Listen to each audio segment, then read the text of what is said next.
Hello everyone, welcome to my YouTube channel The TETS Preparation। आज की इस class में हम डिस्कस करेंगे Erikson psycho social development theory. Erikson का मनोवैज्ञानिक सिद्धांत हम पढ़ेंगे, इंग्लिश हिंदी दोनों लैंग्वेजेस में ही पढ़ेंगे। तो ऐसा ना सोचें आप कि सिर्फ इंग्लिश में करने वाले हैं, हिंदी में हम नहीं करेंगे। तो बिल्कुल दोनों लैंग्वेजेस में क्लास रहेगी, एज वेल एज आपको मटेरियल भी दोनों ही लैंग्वेजेस में मिल जाएगा। देखिए, जब भी हम किसी की थ्योरी पढ़ते हैं तो वो थ्योरी किसने दी है और उनके बारे में कुछ जिससे क्वेश्चन आ सकता है। इतना भी नहीं कि बहुत ज्यादा उनके बारे में पढ़ रहे हैं, बिल्कुल ही उनका बायोडाटा रीड आउट कर रहे हैं, तो ऐसा भी नहीं करेंगे। जितना एग्जाम पॉइंट ऑफ व्यू से इम्पोर्टेंट है उतनी जानकारी उनके बारे में होनी हमें जरूरी है। देखिए, एरिक्सन का पूरा नाम है एरिक्सन, एरिक्सन बोला जाता है, जिसमें एच स्टैंड्स फॉर होमबर्गर। तो एरिक्सन होमबर्गर एरिक्सन इनका पूरा नाम है और ये एक जर्मन अमेरिकन साइकोलॉजिस्ट थे, development psychologist and psycho analyst. इनको इनके काम के लिए जाना जाता है, जो इन्होंने अपनी डेवलपमेंट की 8 स्टेजेस दी हैं, जो हम डिस्कस करेंगे। तो उनके लिए इनको स्पेशली जाना जाता है। देखिए, इन्होंने अपनी वाइफ के साथ मिलकर एक इतना अच्छा जो ये सिद्धांत है वो दिया, जो कि है साइको सोशल डेवलपमेंट की थ्योरी। तो इसके लिए इन्हें बहुत जाना जाता है। He is known for this work and German American psychologist हैं, ये हमने डिस्कस कर लिया। साथ में साइको एनालिस्ट भी ये थे। एंड देखिए, ये किसके काम से प्रभावित थे? तो ये प्रभावित थे, इन्फ्लुएंस्ड थे सिगमंड एंड एना फ्रूइड के काम से। एंड इन्होंने जो एक टर्म है वो कॉइन की थी, आइडेंटिटी क्राइसिस, ये वाली टर्म। तो बहुत एक ये टर्म इनके द्वारा ही दी गई और इसको हम बहुत यूज करते हैं। So one of the most famous जो एक वर्क है उनका, ये 8 स्टेजेस हैं और एक ये जो टर्म दी थी ये है। सो इस पे क्वेश्चन आता है कि who coined the term of identity crisis, और 4 नाम आपको दे दिए जाते हैं, जिसमें पियाजे ऑप्शन में जरूर मिलेगा और अधिकतर बच्चों को लगता है हर चीज पियाजे ने दी है, उसी पे टिक लगा देते हैं। तो ध्यान रखें, आइडेंटिटी क्राइसिस एरिक्सन ने ये टर्म कॉइन की थी। तो ये कुछ एरिक्सन के बारे में हमें पढ़ना था, इससे ज्यादा आपको पढ़ने की जरूरत नहीं है। आप स्क्रीनशॉट ले सकते हैं, वरना टेलीग्राम पे आपको नोट्स बिल्कुल मिल जाएंगे। तो टेलीग्राम पे हमारे साथ जुड़े, जिसका लिंक डिस्क्रिप्शन बॉक्स में है। तो इतना एरिक्सन के बारे में जानना काफी है। आगे बात करेंगे स्टेजेस की। अब देखिए, स्टेजेस से ही क्वेश्चन आते हैं और फालतू के इधर उधर से कोई क्वेश्चन इस टॉपिक से नहीं आएगा। तो बिल्कुल आपको जानकारी होनी चाहिए प्रॉपरली इन 8 स्टेजेस की। तो डायरेक्टली स्टेजेस पे आएंगे हम। पहली स्टेज यहाँ पर है, देखिए पीरियड मेंशन है। जो आपकी स्टेज है trust versus mistrust, and then उसका साइको सोशल टास्क क्या है वो है होप, वो मेंशन है। ऑल्दो अभी हिंदी में भी एक एक करके हम इन स्टेजेस को डिस्कस करेंगे। तो पहली स्टेज है ट्रस्ट वर्सेस मिसट्रस्ट, जिसको विश्वास बनाम विश्वास हम बोलते हैं। दूसरी स्टेज है autonomy versus shame and doubt. तीसरी है इनिशिएटिव वर्सेस गिल्ट। चौथी है इंडस्ट्री वर्सेस इंफीरियोरिटी। देन 5वीं स्टेज है identity versus identity confusion. Then intimacy versus isolation, generativity versus stagnation, and the last stage number 8 is ego integration versus despair। अब देखिए, यहाँ पे ये स्टेजेस अगर अच्छे से डेवलप हो जाती हैं, ये फेवरेबल रेजोल्यूशन एटीट्यूड जो है वो अच्छे से डेवलप हो जाते हैं, तो ये वाला टास्क कंप्लीट हो जाता है। ठीक है। एंड पीरियड यहाँ पे लिखे हैं। पीरियड आपको बिल्कुल पता होना चाहिए कि कौन से लेके कब ये किस एज से एक स्टेज शुरू होती है और कब खत्म होती है, तो ये बिल्कुल आपको पता होना चाहिए। देखिए, 1-2 साल का या 6-7 महीने का ऊपर नीचे आपको हर पेज पे, जितने भी आप गूगल में पेजेस देखेंगे उनमें देखने को मिलेगा। जैसे यहाँ पे फर्स्ट स्टेज 0 to 1 years लिखी है, ऑल्दो ये 0 to 2 years होती है, तो इसमें कंफ्यूज नहीं होना है। बट बहुत सारे पेजेस पे आपको अलग भी मिल जाएगी। तो इन पे क्वेश्चंस आपको बहुत कम मिलेंगे, जिन पे थोड़ा सा डाइसी है कि स्टेजेस कहाँ से कहाँ तक है। ऑल्दो आगे जो हम डिस्कस करेंगे आप उन्हीं को फाइनल माने, जैसे कि यहाँ पे मैंने लिखा है कि जो ट्रस्ट वर्सेस मिसट्रस्ट की स्टेज है, विश्वास बनाम अविश्वास, वो 0 to 2 years होती है, मतलब 2 साल से नीचे की स्टेज। तो अब एक एक करके स्टेजेस को डिस्कस करेंगे हम, एंड कोई भी डाउट आपको होता है तो साथ साथ लिखते चले, कमेंट बॉक्स में जरूर बताएं। सो ट्रस्ट वर्सेस मिसट्रस्ट, विश्वास बनाम अविश्वास की जो स्टेज है ये होती है 0 to 2 years, जैसा कि मैंने आपको बताया। अब इन्फेंसी एज बोला जाता है इसको। देखिए 0 to 2 years के बीच इन्फेंसी पीरियड होता है, तो इन्फेंसी स्टेज है ये। अब इसमें क्या होता है ये पढ़ना बहुत आवश्यक है, इम्पोर्टेंट है। देखिए इसमें बच्चे को प्रॉपर केयर की जरूरत होती है। आप देखेंगे 2 साल तक का जो बच्चा होता है वो किस पे डिपेंडेंट होता है, वो अपने पेरेंट्स पे हर काम के लिए डिपेंडेंट होता है। तो यहाँ पे पेरेंट्स के द्वारा प्रॉपर केयर बच्चे को दी जाए, ये इम्पोर्टेंट है। साथ में बच्चे को पेरेंट्स से वार्मथ और लव चाहिए होता है, तो प्रॉपरली पेरेंट्स उसकी केयर करें, उसको वार्मथ दें, उसको लव फील कराएं, तो ये सब इम्पोर्टेंट है। फॉर एग्जाम्पल आप देखते हैं अक्सर आप बच्चे के साथ खेलते हैं, या कुछ लोग जो बाहर से आते हैं और वो बच्चे को थोड़ा सा भी ऐसे ही डरा देते हैं, तो वो लोग बच्चे को बिल्कुल अच्छे नहीं लगते हैं। देखिए बच्चा इस एज में ज्यादा कुछ समझ नहीं पाता है, पर स्टिल वो जिससे डरता है उससे उससे रोने लगता है, उससे देखकर मुंह फेर लेता है। तो इस तरह से बच्चा दिखाता है कि वो उस पर विश्वास नहीं कर पा रहा, और वो अविश्वसनीय इंसान या वो चीज बच्चे के लिए बन जाती है। अब यहाँ पे देखिए इन्फेंसी पीरियड में अगर ट्रस्ट अच्छे से डेवलप हो जाता है तो बच्चे के अंदर एक होप आती है, एक आशा आती है। किसके लिए बच्चे के अंदर आशा आती है?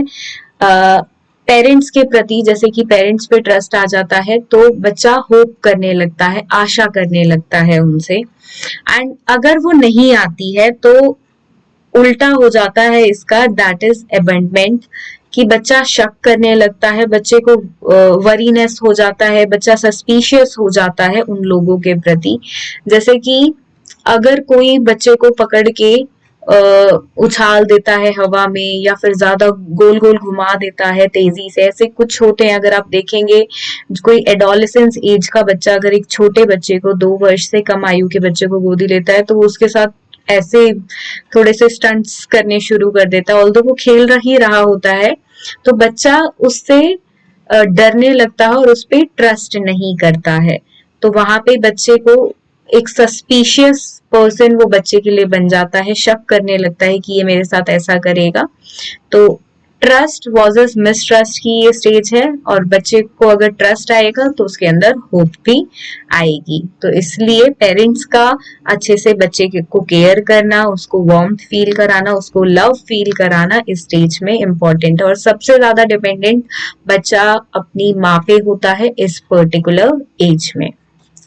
और फीडिंग की बात करें तो फीडिंग भी देखिए उसको एक ट्रस्ट होता है फीडिंग के लिए, कि मम्मी मुझे दूध पिलाएगी, एंड उस खाने को मिलेगा मुझे, एंड क्या चाहिए इस एज में बच्चे को, यही चाहिए खाना टाइम पे मिल जाए, एंड वो टॉयलेट कर रहा है और कुछ कर रहा है तो उसकी नापी वगैरह चेंज हो जाए, वो अनकंफर्टेबल फील ना करे।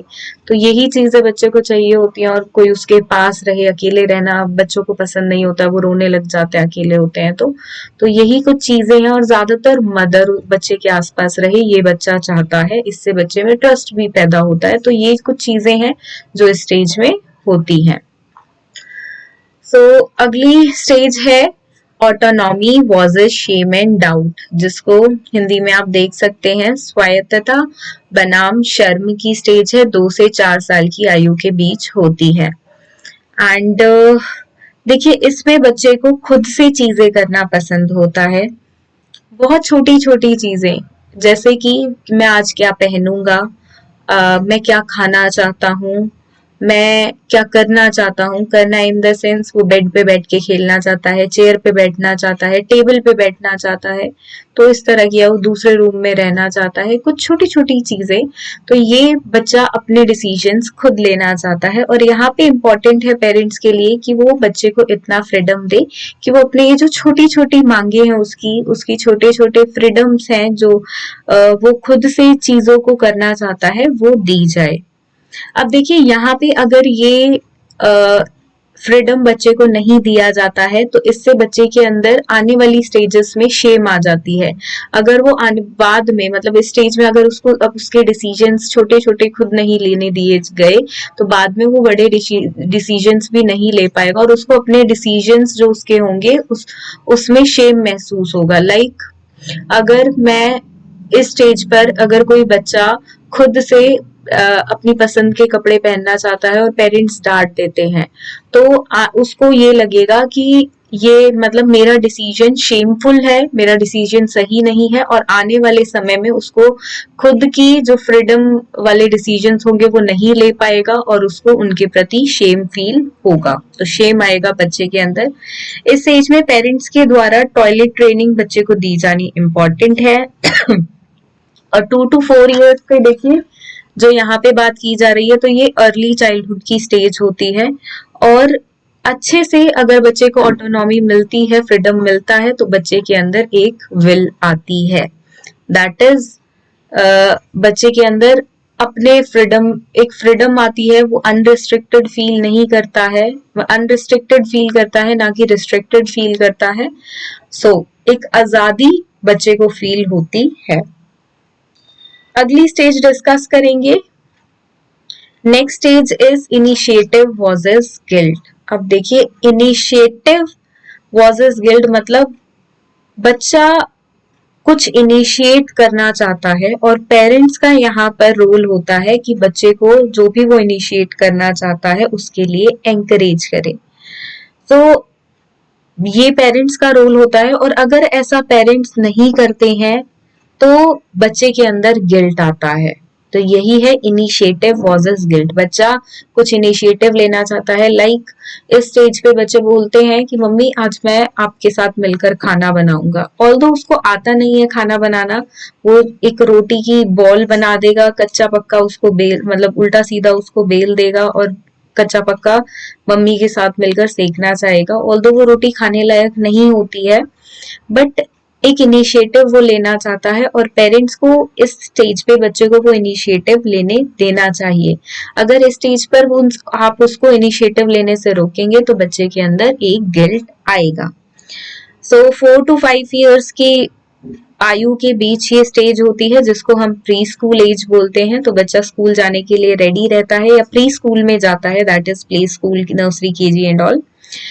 तो अगर बच्चा, इनिशिएटिव की बात हो रही है, देख ले अगर बच्चा जिस भी काम के लिए इनिशिएटिव ले रहा है और वो इनिशिएटिव वाला काम कर पाया तो बच्चे के अंदर क्या आता है, बच्चे के अंदर पर्पस आता है एक काम को करने के लिए। फॉर एग्जाम्पल अगर वो रोटी ठीक ठाक बना पाया और उसके पेरेंट्स कर देते हैं वाह बेटा बहुत अच्छी रोटी बनाई, और आप उसको दिखाने के लिए खा भी लेते हैं जो पेरेंट्स होते हैं, तो वहां पे बच्चे के अंदर एक पर्पस आता है कि मैंने ये काम किया इस पर्पस के लिए, ये अच्छा हुआ, तो एक पर्पस वाली फीलिंग बच्चे के अंदर डेवलप होती है। अब देखिए इस स्टेज पर साथ में बच्चा एक्सप्लोर करता है। एक्सप्लोर कैसे करता है? अपनी प्ले के थ्रू, अपनी प्ले एक्टिविटीज के थ्रू बच्चा एक्सप्लोर करता है चीजों को। और प्ले स्टेज हम यहाँ पे देखेंगे कि इसी स्टेज में प्ले जो है वो बच्चा करना शुरू करता है। प्लेइंग एज हम बोल सकते हैं ये बच्चे की होती है बेसिकली। तो इसी स्टेज में बच्चा हमें देखने को मिलता है खेलना शुरू करता है, और खेलते खेलते वो कुछ चीजों को एक्सप्लोर करता है। बहुत सारे आपने देखा होगा इस स्टेज में जब बच्चे खेलते हैं तो खेलते वक्त बहुत बात करते हैं, बेफालतू की बातें, झूलों पे बात कर रहे हैं, स्विंग्स जिनके बारे में, या लुक्का छुपी खेल रहे हैं उस पे बात कर रहे हैं। बेफालतू के डिस्कशंस वो हमारे लिए होते हैं बट उनके लिए बेफिजूल के डिस्कशंस बिल्कुल नहीं होते हैं। तो ये स्टेज होती है इनिशिएटिव वर्सेस गिल्ट। अब देखिए ये जो स्टेज है इसको 4 to 5 years बोला जाता है या 5 to 8 years। देखिए मैं ये आपको बता रही हूँ जो डिफरेंट डिफरेंट सोर्सेज हैं, आप इसको माने 4 to 5 years। मैं कोई कंफ्यूजन यहाँ पे नहीं चाहती हूँ कि हो, तो जो प्रॉपरली बुक्स में रिटन है हम वो ही करेंगे। तो ये स्टेज है 4 to 5 years। ओके, तो इसके बाद जो स्टेज है दैट इज ये होती है 5 से 12 साल तक। इसको भी मैं करेक्ट कर देती हूँ। देखिए कुछ सोर्सेज में जो ऑलरेडी रिटन है वो भी मेंशन्ड है, बट हम जो सीटेट की आपके जितने भी टेट एग्जाम है, सीटेट हो, एचटेट हो, बीटेट हो, जेटेट हो, सब में जो भी मेंशन्ड है मेनली वो है 5 to 12 years। तो वही एज ग्रुप मैं यहाँ आपको बता रही हूँ, तो इसी को कंसिडर करें। तो इंडस्ट्री वर्सेस इंफीरियोरिटी की जो ईयर्स है, स्टेज ये रहती है 5 से 12 वर्ष की आयु तक। इसको स्कूल एज बोला जाता है। क्यों स्कूल एज बोला जाता है? क्योंकि बच्चा स्कूल जाना शुरू कर देता है। Very simple, proper school age बच्चे की होती है, ये बच्चा पढ़ना शुरू कर देता है, पढ़ना लिखाई उसकी शुरू हो जाती है। अब यहाँ पे देखिए एक टर्म है इंडस्ट्री। इंडस्ट्री का मतलब क्या है? क्या बच्चा इंडस्ट्री में काम कर रहा है? नहीं, इंडस्ट्री का मतलब है यहाँ पे हार्ड वर्किंग। देखिए यहाँ पे बच्चा हार्ड वर्क करना स्टार्ट कर देता है। कैसा हार्ड वर्क? मतलब वो काम करना शुरू कर देता है। इससे पहले बच्चे ने काम नहीं किया, काम किया तो वो अपने लिए ही किया, लाइक खुद से टॉयलेट करना, खुद से खाना खाना, अपने कपड़े पहन लेना, ये छोटे छोटे काम किए। अब उसका मेन हार्डवर्क शुरू होता है। बच्चा अपने एक्टिविटीज में, चाहे वो स्कूल की एक्टिविटीज हो या घर की एक्टिविटीज हो, उनमें इन्वॉल्व होता है।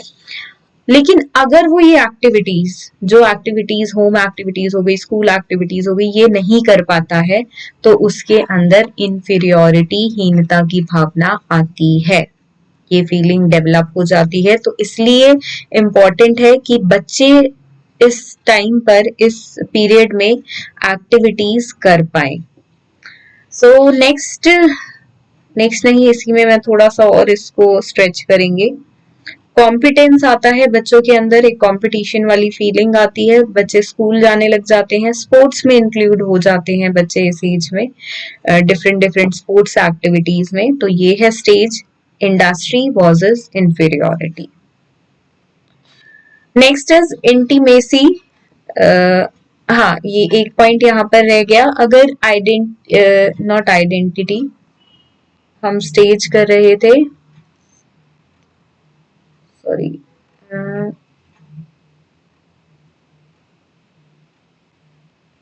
This one. सो इंडस्ट्री का ये कॉम्पिटेंस की फीलिंग बच्चों के अंदर आती है, एक क्षमता बच्चों के अंदर उत्पन्न होती है जब वो घर की भी एक्टिविटीज कर पाते हैं और स्कूल की भी एक्टिविटीज कर पाते हैं। उनकी क्षमताओं को, बच्चा खुद अपनी क्षमताओं को जानता है, उसके पेरेंट्स भी उसकी क्षमताओं को जानते हैं। तो एक क्षमता बच्चे के अंदर डेवलप होती है कि वो ये कार्य कर पाता है हार्डवर्क के साथ साथ। सो अगली स्टेज है यहाँ पर, इसको डिस्कस करेंगे, आइडेंटिटी वर्सेस रोल कंफ्यूजन।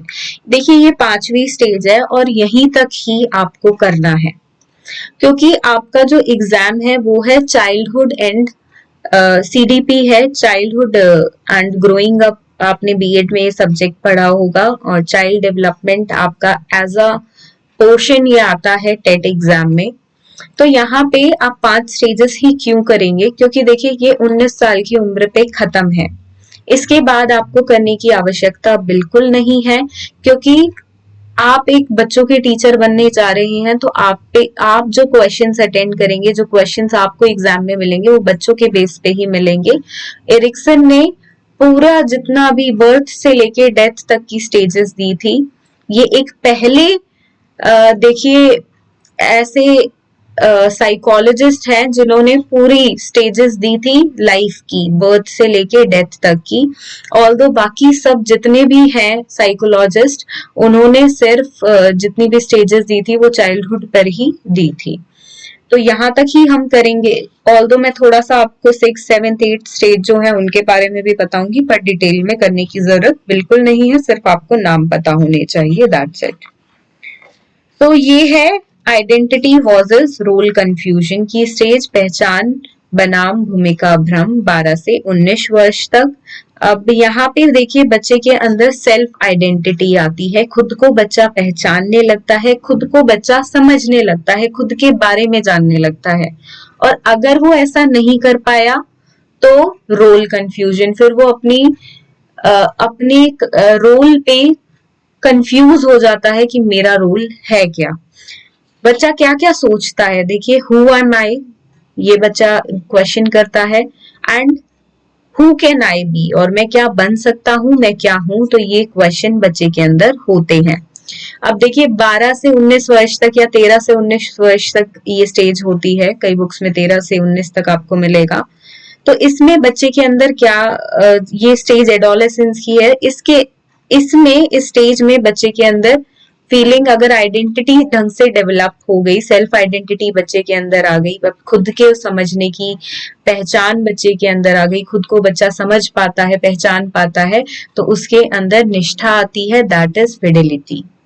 अब देखिए इस स्टेज में बच्चा सोशल रिलेशनशिप्स बनाता है, अपने सहपाठियों पीयर्स के साथ इन्फ्लुएंस होता है, पीयर्स के साथ रहना उसको पसंद होता है, जो भी एडोलेसेंस के फीचर्स हैं वो। और बच्चा जो भी काम करता है पीयर इन्फ्लुएंस से करता है, इन्फ्लुएंस नेगेटिव वे में ही नहीं, मतलब जो भी उसको काम करना होता है, फॉर एग्जाम्पल वो किसी शादी में जा रहा है और बहुत ही उसको हैंडसम लगना है, एक लड़का है उसको शादी में, या लड़की है उसको ब्यूटीफुल लगना है, और क्या पहने क्या नहीं पहने, तो वो अपने फ्रेंड को फोन करके जरूर पूछे कि तू क्या पहन रही है, तो अगर सेम शादी में आ रहे हैं तो मैं भी ये पहन लूं, अच्छा आज सूट पहनते हैं, अगर इस शादी में आ रहे हैं लहंगा डालते हैं, तो ऐसी चीजें बच्चे करते हैं। या उनसे पूछते हैं, कुछ भी काम कर रहे हैं तो अपने फ्रेंड से, पीयर से पूछते हैं, उनकी सहमति उनके लिए इस स्टेज में बहुत इंपॉर्टेंट होती है। तो ये है stage identity versus role confusion. So in short मैंने आपको सभी बताई है, वर्च्यूज भी मैंने आपको सभी के बता दिए हैं, आगे डिस्कस करेंगे। इसके बाद आती है love, that is love develop होता है, दैट इज स्टेज है इंटीमेसिस वर्सेस आइसोलेशन की स्टेज, एंड ये अर्ली एडल्टहुड में होती है, दैट इज 20 साल से लेके 39 ईयर्स तक।